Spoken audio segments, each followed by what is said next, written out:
नमस्कार, स्वागत है आपका कमोडिटीज आउटलुक में। मैं हूं मनीषा गुप्ता और बात आज सिर्फ दाल की होगी क्योंकि ये शो हम आपके लिए लेकर आ रहे हैं पल्सेस कॉन्क्लेव 2023 की तरफ से। दालों के भावों को अगर देखें तो काफी उठापटक यहां पर देखने को मिली है। विद इन द सेक्टर ही अगर आप देखें तो एक तरफ तुअर के भाव लगातार चढ़ते जा रहे हैं और दूसरी तरफ चना एमएसपी के आसपास भी कारोबार नहीं कर पा रहा। तो क्या है आगे की स्थिति, कैसी रहेगी अवेलेबिलिटी, भाव पर क्या असर पड़ सकता है, इसी पर करेंगे चर्चा। हमारे साथ शो में जुड़े हैं जी चंद्रशेखर जो कि कमोडिटी एक्सपर्ट हैं और सिराज हुसैन जी जो कि एक्स एग्री सेकी भी रह चुके हैं। आप दोनों का कार्यक्रम में स्वागत है और शुरुआत इसी बात से करेंगे कि जिस तरह से एग्रीकल्चर एज अ सेक्टर को हमने देखा है, ऑफ कोर्स आने वाले समय में फेस्टिवल्स हैं, शादियां बरकरार हैं, इलेक्शन का साल है, तो बाजार को ये लगता है कि आगे जाके ज्यादातर एसेंशियल कमोडिटी के जो प्राइसेस हैं वो इन कंट्रोल रहने चाहिए और हमने सरकार की तरफ से ये एक कोशिश भी यहाँ पर बरकरार आते हुए देखी है।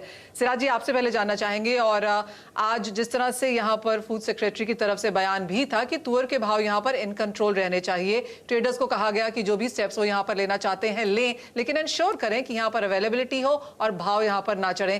कितनी पॉसिबिलिटी है उसकी, किस तरह का ट्रेड है? देखिए, जो सेकेंड एडवांस एस्टिमेट गवर्नमेंट ने रिलीज़ किए हैं उनसे तो बहुत अच्छा इंडिकेशन गवर्नमेंट ने दिया है और ऐसा लगता है कि अगर वेदर अब से लेके अप्रैल तक यानी कि रबी की फसलों की हार्वेस्टिंग तक अगर वेदर ख़राब नहीं होता है तो हम उम्मीद कर सकते हैं कि जो रबी की फसलें हैं उनका अच्छा प्रोडक्शन होगा।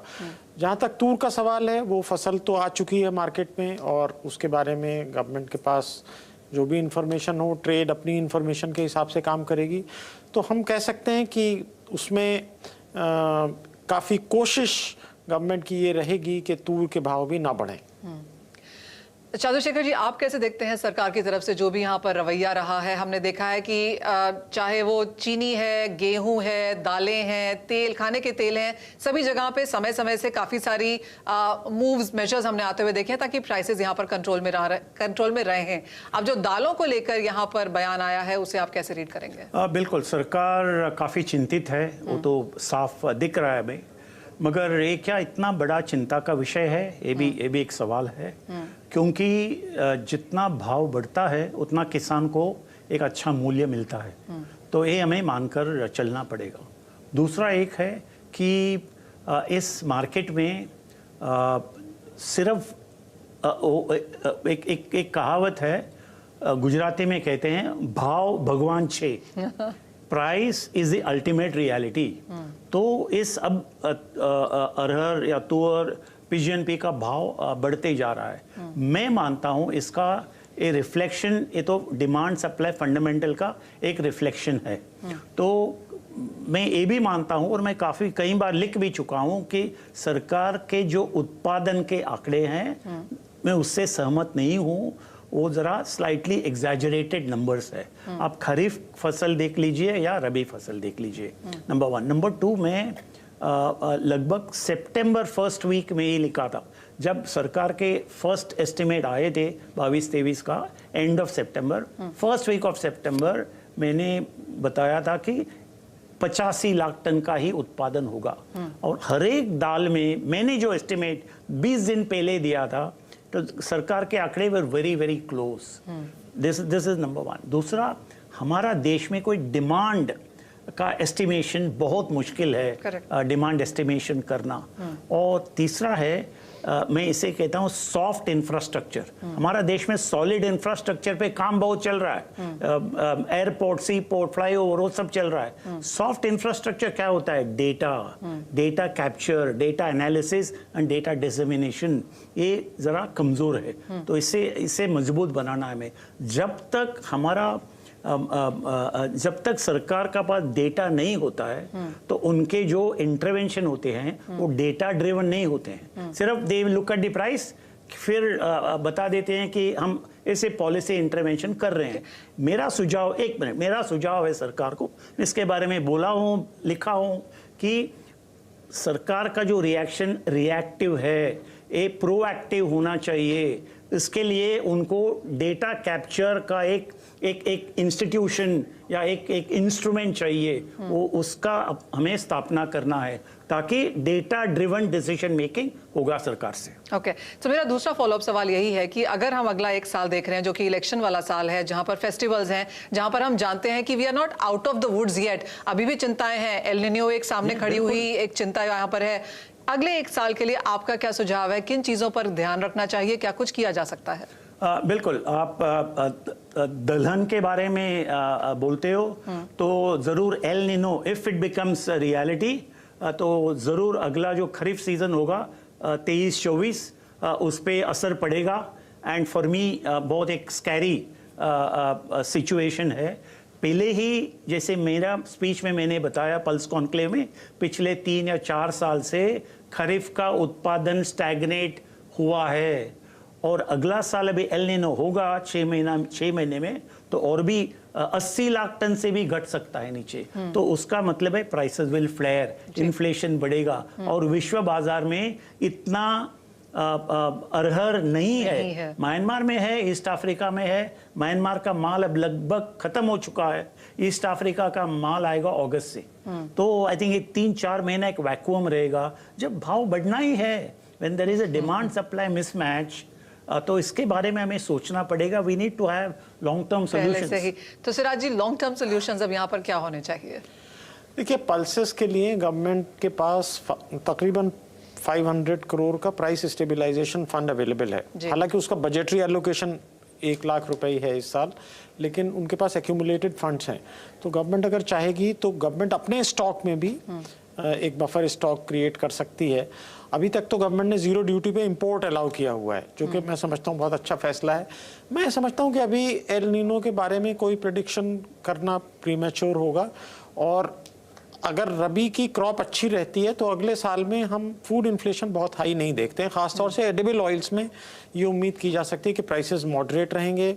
अगर वीट की क्रॉप ठीक आती है तो वीट में भी पिछले साल में बहुत हाई इन्फ्लेशन हुआ है, वो इन्फ्लेशन भी कंट्रोल में रहने की उम्मीद है। तो कुल मिला के मुझे लगता है कि फूड इन्फ्लेशन इलेक्शन से 1 साल पहले के साल में ठीक ही रहने की उम्मीद है। आप कुछ ऐड करना चाहते हैं? जरूर। गेहूं को लेकर के मुझे बहुत चिंता है। मैं on A daily basis temperature track करता हूं एवरी डे और 1 फरवरी से लेकर के 15 दिन 16 दिन हो गया, एवरी डे एवरेज टेम्परेचर बढ़ते जा रहा है, खास करके नॉर्थ इंडिया में। नंबर 1। नंबर 2, हमारा जो गेहूं है is at the limit of heat tolerance. इसके बारे में कम से कम 10 साल 12 साल से मैं लिखते आ रहा हूं और बोलते आ रहा हूं। क्या हम रिसर्च कर रहे हैं उसके बारे में मुझे पता नहीं, but very definitely it's at the limit of heat tolerance. पिछले साल क्या हुआ आप जानते हो, वो वैसा होने का खतरा है, जोखिम है इस साल भी।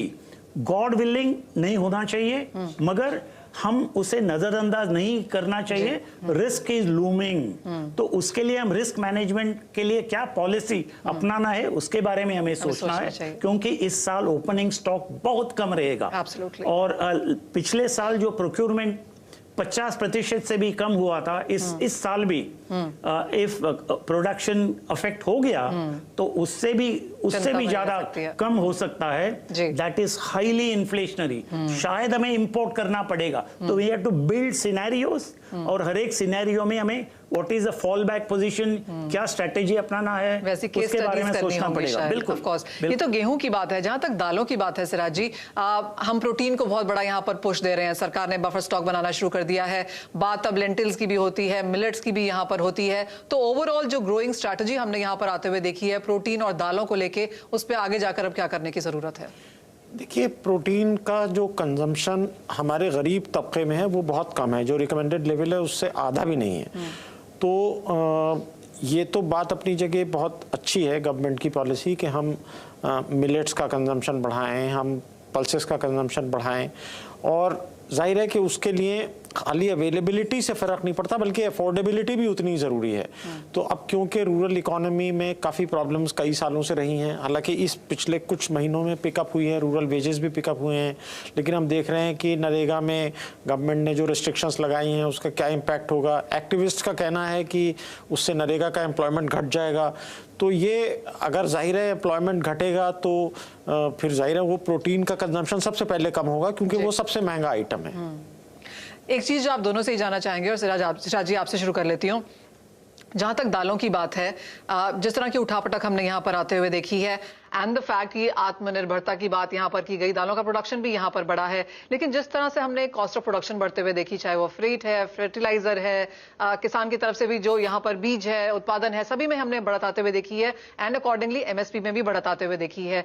अब यहाँ से जिस तरह की चिंताएं और भी आगे जाकर हैं, आप कितना चिंतित होंगे दालों के भावों को लेकर, कितनी बढ़त देखने को मिल सकती है? देखिए, अगले 1 साल के लिए जैसा कि मैंने कहा, बहुत ज्यादा फिक्रमंद मैं नहीं हूं, लेकिन दालों में एक टेक्नोलॉजिकल ब्रेक थ्रू की जरूरत है। वो ब्रेक थ्रू हमें चने में मिला है। अगर अब से आप 15 साल पहले कंपेयर करें तो हमारा चने का प्रोडक्शन बहुत कम होता था। इक्रीसैट के कोलैबोरेशन से नया सीड आया और उसकी वजह से चने का प्रोडक्शन पहले पंजाब, हरियाणा, नॉर्थ इंडिया में होता था, बाकी वेस्ट इंडिया में, साउथ इंडिया में भी चने का प्रोडक्शन होने लगा। तो वो टेक्नोलॉजिकल ब्रेक थ्रू हमने शुगर केन में देखा, हमने राइस में देखा, 1121, पूसा 1509, तो कई चीजों में वो टेक्नोलॉजिकल ब्रेक थ्रू आ चुका है। पल्सेस में उसके हम इंतजार में हैं। चंद्रशेखर जी, दाल रोटी, और रोटी तो आपने बताया ही, दाल की चिंता कितनी है? बिल्कुल, मैं ये समझता हूं कि we should not remain smug, यानी कि एक फील गुड फैक्टर हम खुद एक ऐसे तैयार कर करके we should not feel good. हमें हर time we have to remain very focused कि हमें क्या करना है।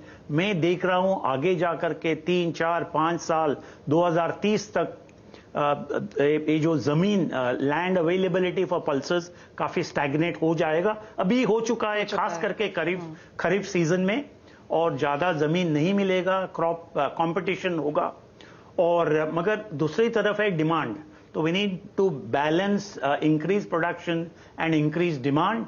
उसके लिए हमें जैसे कि सिराज भाई ने बताया, मल्टीपल टेक्नोलॉजीज, सीड में तो ब्रेक थ्रू जरूर चाहिए, बट टू इंक्रीज यील्ड्स और किसान को सही भाव मिलना चाहिए और सही उत्पादन बढ़ना चाहिए सही ढंग से, तो मल्टीपल टेक्नोलॉजी चाहिए हमें। Information technology, biotechnology, nuclear agriculture technology, satellite technology, nano technology, multiple technologies को हमें अपनाना पड़ेगा। उसका असर तुरंत नहीं दिखेगा, 3-4 साल तो लग जाएगा उसका असर दिखने में। और सप्लाई चेन जो आज काफी इनएफिशिएंट है, उसे भी एफिशिएंट बनाना पड़ेगा विद डिजिटाइजेशन वगैरह वगैरह। जी हाँ, तो काफी कुछ किया गया है, लेकिन बहुत कुछ करने की जरूरत है and we are not out of the woods. चाहे वो वेदर को लेकर हो, चाहे चिंताएं इनपुट कॉस्ट को लेकर हो, अभी भी काफी कुछ यहाँ पर करने की जरूरत है। चंद्रशेखर जी, सिराज जी, बहुत शुक्रिया साथ जुड़ने के लिए। ये तो बात हुई पॉलिसीज की और आगे जाकर क्या कुछ टैकल करना रह सकता है, लेकिन ब्रेक के बाद ये जानने की कोशिश करेंगे कि अगर सरकार ट्रेडर्स को कहती है, इंडस्ट्री को ये कहती है कि भाव कंट्रोल में रहने चाहिए, तो ट्रेडर्स इसके लिए क्या कर सकते हैं, किस तरह का आउटलुक है, बताएंगे आपको।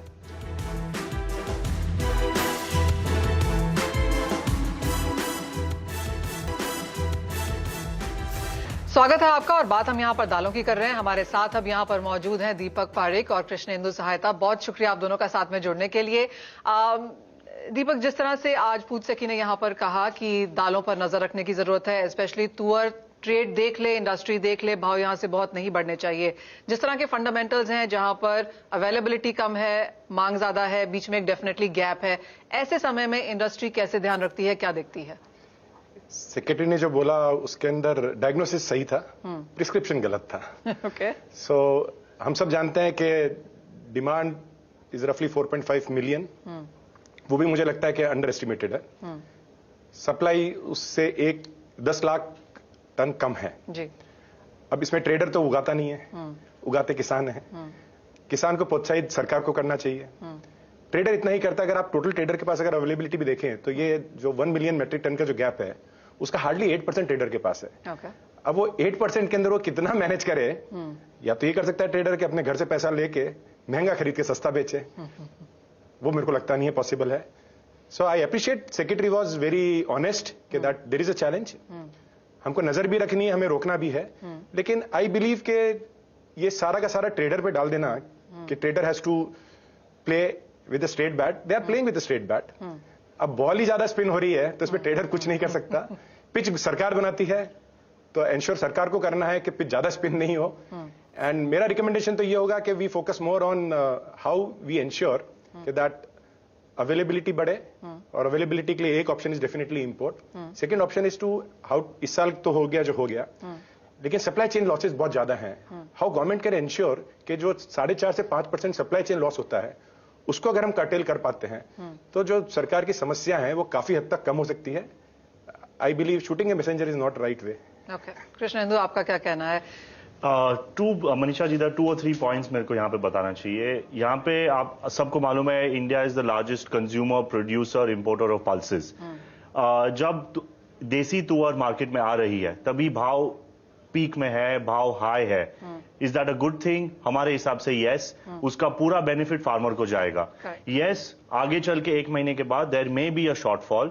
सबको मालूम है कि इंडिया की क्रॉप तुअर की थोड़ी में भी 10 या 15% कम रहेगी. पर भाव ऊंचे जा रहे हैं एट अ टाइम जब देसी तुअर मार्केट में आ रही है. The square and the complete benefit Indian किसान को जा रहा है, which according to the market, yes, it is in part a good thing as well. ये भी लग रहा है कि ट्रेडर शायद उसको खरीद रहा है अच्छे जोर शोर से, क्योंकि उसको पता है कि फसल कम है. Yes and no, Manisha ji. There are 2 aspects to that. The Indian consumer, we are underestimating the intellect of the Indian consumer. Indian consumer is extremely smart. जहां पे तुअर के भाव बढ़ जाते हैं, मसूर ज्यादा कम है, the Indian consumer will shift to मसूर दाल. We have festival demand coming up. मसूर ज्यादा सस्ती है at the moment. The consumer will shift some consumption to मसूर. So yes, there is a minor shortfall in तुअर. थोड़ी shortfall रहेगी, but that will be met by the increased consumption of मसूर. तो अगर आवक के समय में तुअर तेज है, जब आवक बंद हो जाएगी फिर क्या होगा? अभी सरकार ने तो बता ही दिया है, लोग डरेंगे थोड़ा सा. So definitely see speculative interest won't be there for sure. This message is loud and clear. लेकिन शॉर्टफॉल तो है, right? So we can not brush it aside. There is a shortfall. जो आप 10% बोल रहे हैं, मेरा एस्टिमेट है कि 15 से 18% there is a shortfall. So when we see 18% shortfall. Secondly, other markets की भी अगर आप बात करें जहां से हम इंपोर्ट करते हैं, वहां भी हालात बहुत अच्छे नहीं है. So the challenge is there in international part also. सो जब अराइवल्स दिख ही कम रहे हैं, सो आई बिलीव कितनी भी कोशिश करें भाव मजबूत होंगे. अगर शॉर्टफॉल 10 से 18% है, भाव कितने यहां से और मजबूत हो सकते हैं, इवन विद द वार्निंग जो सरकार ने आपको दी है? I believe at least 18 to 20% upside possible in तुअर.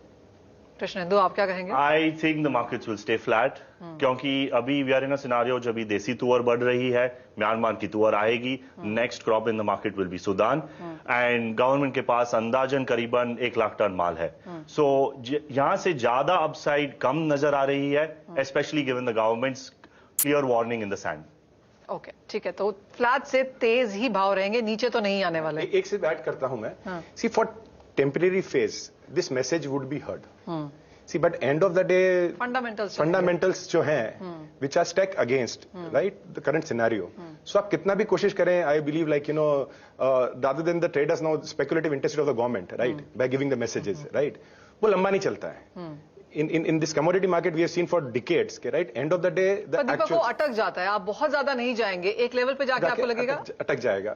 Exactly. So what I'm saying that speculative on other side नहीं होगा. एक साइड से तो हो चुका है, आज it started, the game has started, right? लेकिन अदर साइड से नहीं होगा. So you will find that for temporary, right?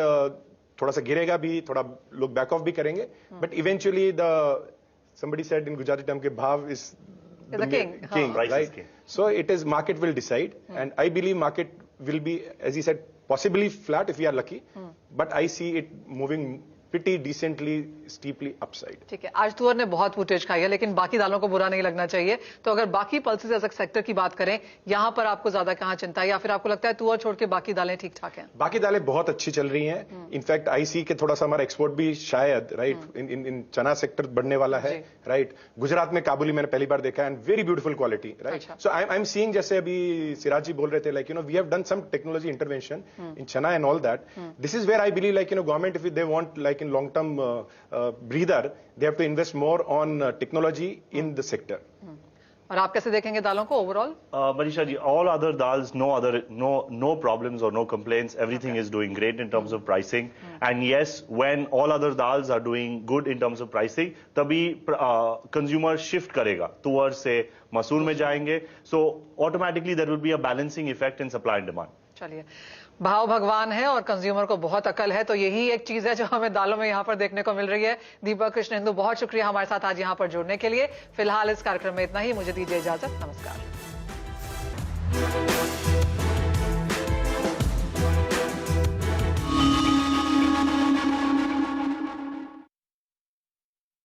Mongia Steel presents